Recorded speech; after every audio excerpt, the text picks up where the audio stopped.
Welcome to ACCA Paper P5, Advanced Performance Management. What we're going to do in this very first section is simply have a look at the format of the exam, look at what the aim of the paper is, and have a talk about what advanced performance management is actually to do with. So, first of all, let's just have a look at the aim of the paper. Your examiner sets a very nice exam for you. It's a very practical exam, and all he's going to ask you to do is to put yourself in the position of somebody who is fairly senior inside an organisation. So, if we have a look at the introduction, you will see the first thing we have is what the ACCA call the aim of the paper. Now, if you look at some of the things that we have here, the aim of the paper is to apply relevant knowledge. Very important that right from the very beginning we remember that this is not a test of simply learning how to do lots of calculations. It's applying those calculations. It's applying the numbers to actually tell us something about an organisation. So we're going to be applying some knowledge, some skills. We are going to be exercising professional judgment. Your examiner is very keen on you putting yourself in the position of somebody who's perhaps a consultant, somebody who's senior inside an organisation, has studied at college, has got lots of ideas and seen lots of theories, but is able to apply them and is then able to come up with some sensible advice for an organisation.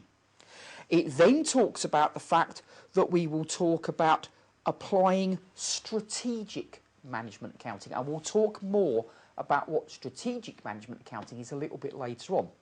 The key thing I would just point out for you at this stage is we're moving on from the earlier management accounting papers, paper F5 and paper F2, where you are talking very much about operational management accounting, particularly when you're doing something like variances, where you're looking perhaps at the past, you're looking at what's happened during the last month.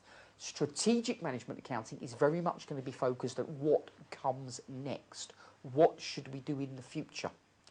Now, the rest of that definition, it talks about applying your techniques in different business contexts. And finally, it talks about strategic development.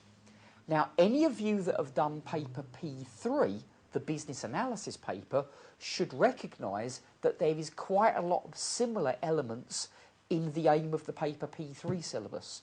And there is a very big overlap between P3 and P5 in the ACCA exams. In fact, if you are studying them at the same time, it's a very good combination to be doing. If you're not studying them at the same time, you should have already done the business analysis paper before you go on and do this paper. And so you will find that there are various elements where you think, I have already seen that before. So there's a big overlap between the two. The biggest difference between P3 and P5 is that in the P3 exam, you tend to be given all of the numbers that you need.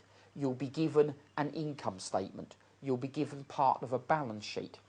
In the P5 exam, you usually have to calculate those numbers. P3, you're given the numbers, you talk about them. P5, you calculate the numbers and you talk about them. So it's still the same kind of idea. So if you're doing P3 at the same time as P5, no problem at all. If you've done P3 in the past, don't throw your notes away, because we'll refer back to them. Particularly when we're talking about P3, we'll refer back to the bit where we talked about strategy. Strategic position, strategic analysis as it's sometimes called, strategic choice. Those are the bits that we'll come back to. So the aim of the paper then is to apply your knowledge to help with management accounting to move a business forward. There are various bits and pieces we've got in the outline of the syllabus. I am not going to worry too much about those at this point. You will see later on when we start looking at some questions that it's very unusual, particularly in the longer questions, for the examiner to actually set an entire question on one area of the syllabus. Often what will happen is that the question tests 3 or 4 different areas all at the same time. So the outline of the syllabus, although it is very useful for us to get an idea of what the syllabus is about, actually isn't necessarily that useful when we're answering the questions because the examiner puts lots of different areas in. The best way to think about the syllabus is really just to think about it as one area which gets tests in lots of different ways. Underneath that, we have the format of the exam paper. Now, the format of the exam paper, you can see two separate bits. Section A, 2 compulsory questions, 60 marks between them. Now, the examiner gives himself the flexibility that as long as his 2 questions add up to 60, one of them could perhaps be 40 and the other one 20. It could be a 35 and a 25. It could be 2 30-mark questions. It's usually something like a 40 to 20 split or maybe a 35 to 25 split. You usually get one longer question and one that is significantly shorter. Now, the key to passing, or one of the keys to passing the paper P5 exam is to do a good answer to question 1. It will almost certainly be worth 35 or 40 marks. So if you do a good answer to it, obviously you've gone a long way towards being successful for the entire exam. And there's a lot of exam technique when you're doing question 1. So we're going to look at quite a lot of past question 1s later on during this course, so we can get used to the way that they get tested. The second question on the exam, still compulsory, is usually 20 marks, occasionally 25, might possibly be 30, although I don't think that's quite as likely. That particular question, question 2, often has lots of numbers in it. It's often the most numerically complicated question. And we will see various techniques as we go through the course that are specifically tested in question 2. If you have a look at section B, it's simply 2 out of 3 questions, 20 marks each. One of those questions is usually a straightforward essay. Now, when I say straightforward, I don't necessarily mean it's going to be an easy question, but it's simply going to be explain this, define this, talk about this area. There won't be any numbers in it. Section B, you tend to get one question which is purely written, one question which has got lots of numbers in, and one question that is equally numbers and writing. Now, one of the keys to passing P5 is to realise that you will not be able to pass this paper just by doing the numbers. Even if you were to get every single number correct, which we will see later is actually quite difficult to do, there's usually not quite enough marks to pass. You can get close to passing, but not quite enough. You will have to do some kind of writing as well. Some of the writing will be theoretical. Explain this theory. Tell me about that particular writer's ideas, that particular model. Those questions, we'll talk about the theories later on as we go through. I'm afraid you'll have to learn some of the theories. The good news is you've already covered a lot of them in P3. Some of the written marks will be, how could you apply something? How would this company use this particular idea? But most of the written marks will be for simply explaining what the numbers mean. You have done a calculation, now explain it. Now, for some students, that is absolutely wonderful because it means you don't really have to learn very much. You and I cannot possibly go through every single number that could be calculated for every single company and work out what it means. You can't learn that. All you can do is look at the numbers that you calculated on the day of the exam and interpret them in the context of the question. In other words, tell the managers of the business what those numbers are telling them. Now, some students like that because it means that there is very little to learn. Some students hate that because there is very little to learn. So if you are one of these students who likes to just learn lots and lots of theories and then go into the exam and simply write them down again, you probably won't like P5, I'm afraid.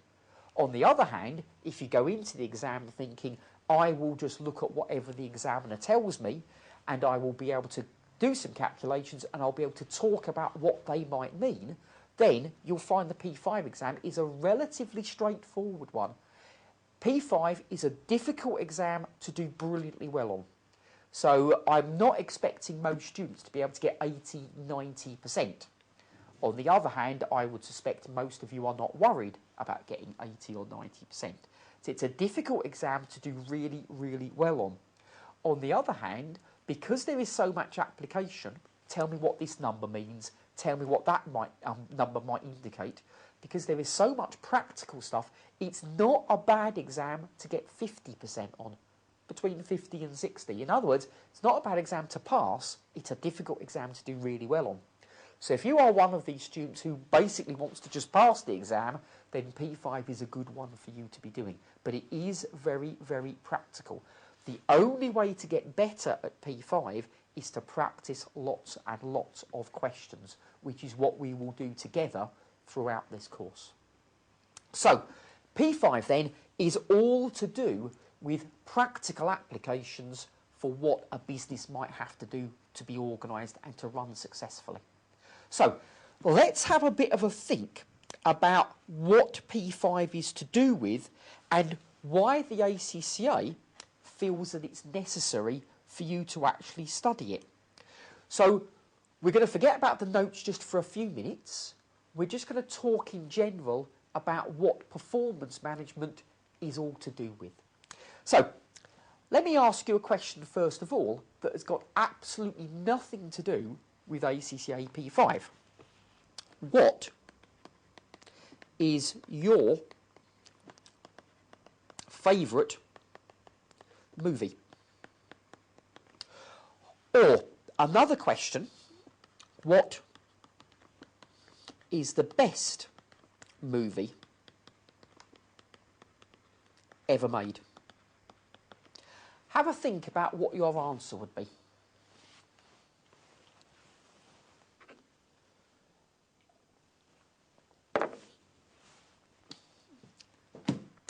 Hopefully, you've had to think about what your answer would be. I have obviously absolutely no idea what it would be, and you have absolutely no idea what my answer would be. That's not the point of the exercise.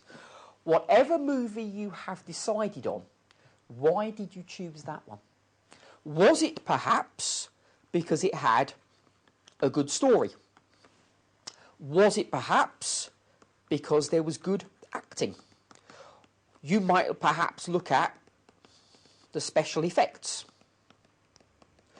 You might have chosen a film perhaps because it's regarded as a classic, as one that's been successful and voted as a good film over and over and over again.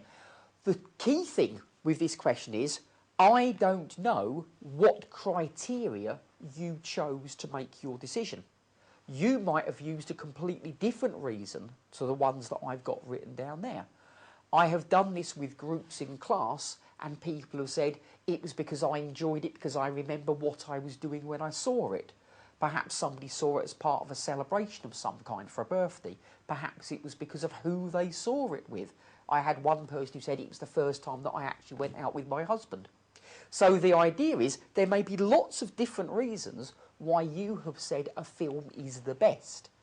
Now, one of the things that we are going to be talking about throughout this course is, what do we mean by the best? How do we measure it? Now, the things that I've got down here, I've got 4 different criteria that you could use to say that something is the best movie ever made. As I said, you might have used something completely different. But you may well notice something about these 4 criteria that I've got written down, which is that none of them have any numbers in them. It's very, very difficult, if not impossible, to quantify what I mean by a good story. How can I measure the quality of a story? How can I turn into figures the quality of the acting? So it's very difficult to do.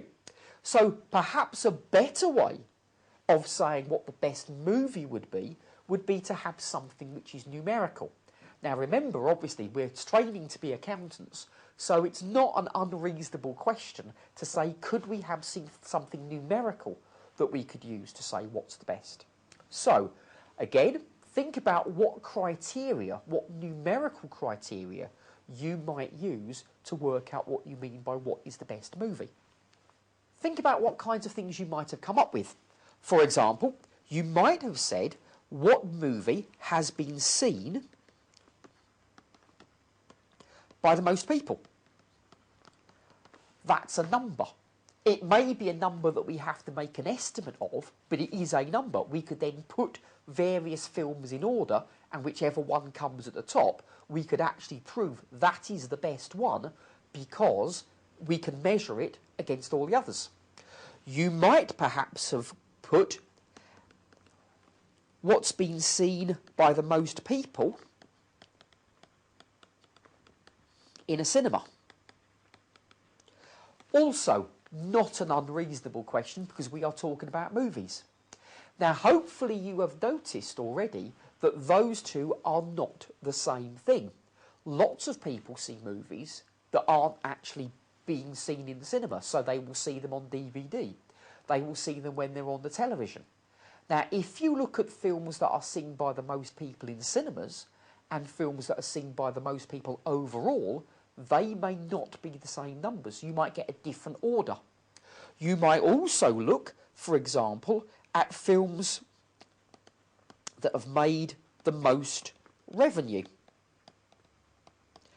Again, you could rank them in order. This film has got the most revenue of any film of all time. This is second, this is third. So you could say the one at the top must be the best. You can prove that because you've got a number that proves it. You could also have films that have made the most profit. Again, these bottom two are not the same thing. You might have a film that makes lots and lots and lots and lots of revenue but cost a lot of money to make. You might get a different film that perhaps doesn't make as much revenue but was much cheaper to make, so it actually has more profit. Again, the short answer is I don't know which ones you're going to use.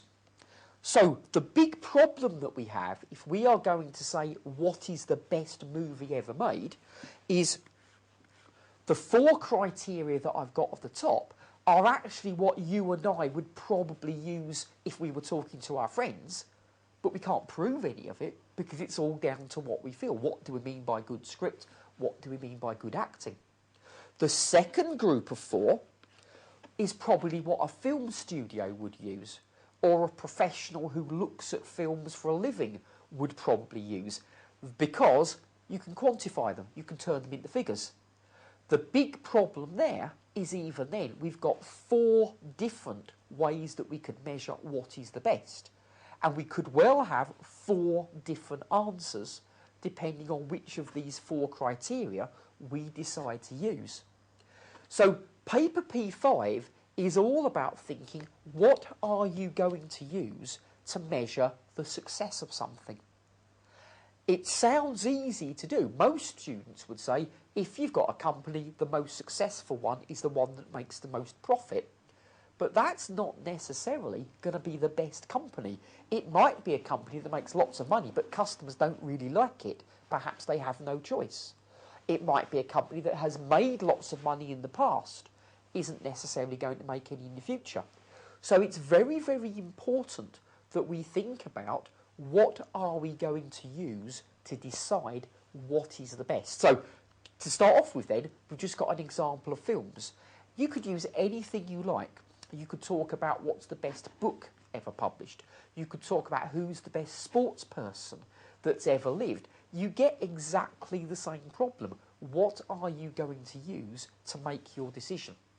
So, in businesses, decisions have to be made. What's the best? What's the worst? What's improving? What's getting worse? Because those decisions are important for running businesses.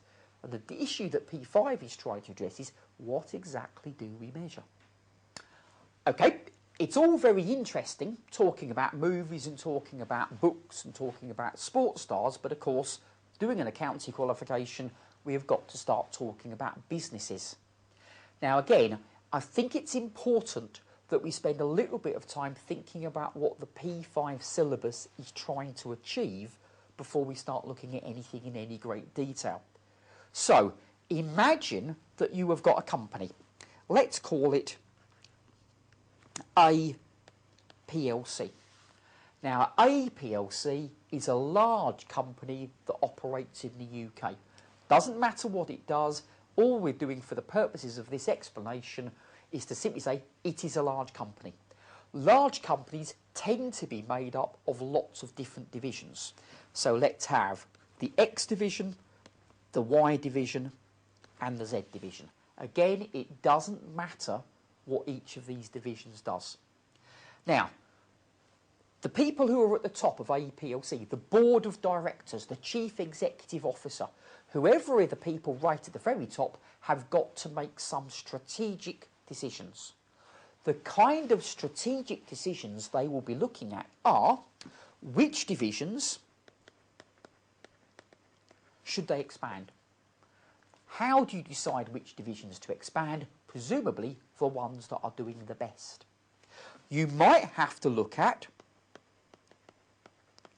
which divisions will contract or even close. So which divisions do you perhaps want to run down, perhaps not invest in them in the future, or do you actually just simply want to close them entirely? Now, these are the kind of decisions that the board of AEPLC will have to make. And of course, they have to make these decisions because they need to give the shareholders a decent return for their money. So, AEPLC is made up of these three divisions.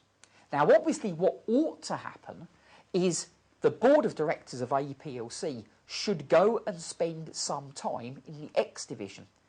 See what actually happens, talk to the employees, talk to perhaps the customers, talk to the suppliers, find out everything they can about the X division so they can make a sensible judgment about whether that division is getting better, getting worse, should it be expanded, should it get closed.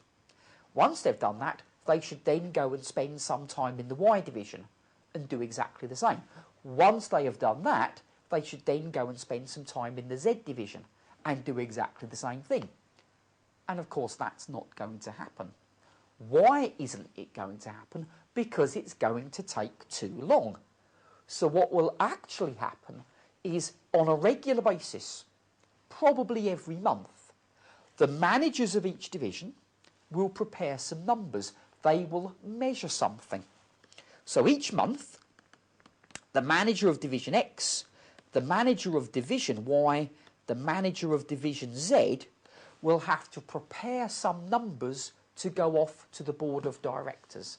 And it will be a summary of how their business is doing. So what will happen is, based on those figures, the board of directors will make their decisions about what's going to happen to X, to Y, to Z. What kind of numbers might they use to measure performance? Well, lots of companies will do things like a mini profit statement for a month, an income statement for a month. They might look at things like the balance sheet for the month. They might be able to calculate things that you have seen in previous papers, such as return on capital employed, return on investment. If you haven't come across that, don't worry, we're going to see it later on in the course. They might just look at what is happening to the profit. Is it growing? There's lots of different things that they might measure. They might, for example, look at how well each division is actually doing. Now, the trouble with that is each of these divisions might be completely different sizes. X division might be very large, Z division might be very small. Maybe Z division's very new, X division's been around for a long time. So can you just look at the profit that X makes and the profit that Z makes and say X is better? That may not be fair. So, if you get your actual numbers, do you need to compare them to anything? Well, maybe. Maybe you compare them between each division. Who is best? But we've said that that might be a problem. Maybe you compare them with the past. Who is getting better? Who is getting worse? Maybe you compare them with the budget. So who is doing better than budget? Who is doing worse than budget? So we have to decide, the board of AEPLC has to decide, what exactly are we going to measure? Are we simply going to measure things like profits? Are we going to measure things like return on capital employed? Are we only going to look at financial measures? Are we perhaps going to look at other things? How many customers do we have? How many customers return? How many customers are satisfied? Is that something that we should also include? So just like when we were talking about the movies, the first question is, what do we measure? The second question is, once we have measured it, what do we compare it to? The other divisions, the past, the budget, something else? It's only when you have some numbers and you compare them with others that you actually get some useful results. So your examiner in P5 will often ask you questions on this sort of area. A very common kind of question is, please prepare some numbers for this year. Please calculate some numbers perhaps for last year, or perhaps some numbers for a different division, or perhaps some numbers for the budget. So you often end up with two columns. Here is this year's numbers that you have to calculate, and you've then got a second set of numbers you can compare them to. As I say, it might be a budget, it might be the past, it might be somebody else. That's often the first part of question 1. Once you have done that, then you can start making comparisons. Who's doing well, who's doing badly? Now, to be perfectly honest with you, that is almost P5 in a couple of sentences. It's all to do with what do you decide to measure. Once you've got the numbers, what do you decide to do with them? Why does it matter? Because you remember, the board of APLC don't have time to go and look at all of these divisions. They will make their decisions based purely on the numbers that are given to them each month. So if the numbers are good, the division expands. If the numbers are bad, the division gets closed. So if APLC are measuring the wrong numbers, then they will make the wrong decisions. If APLC compare the numbers with the wrong thing, then they will make the wrong decisions.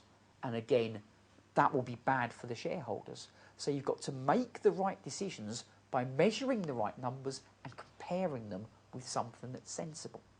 And that's a common exam question. It comes up over and over and over again.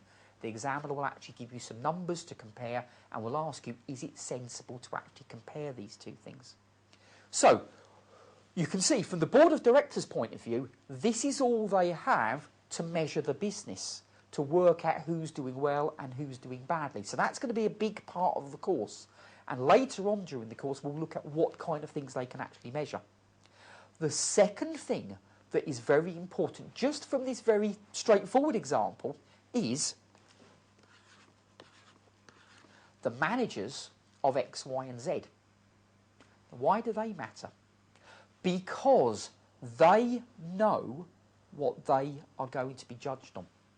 They know what the board of directors want to measure. They know that if the numbers are good, their division gets expanded. And of course, what will probably happen if their division gets expanded is they will probably earn a bonus. They also know that if their division performs poorly in whatever way the board of APLC are deciding to use, if their division performs poorly, potentially it will get closed. Potentially they might be out of a job. Now that will affect the way that they behave.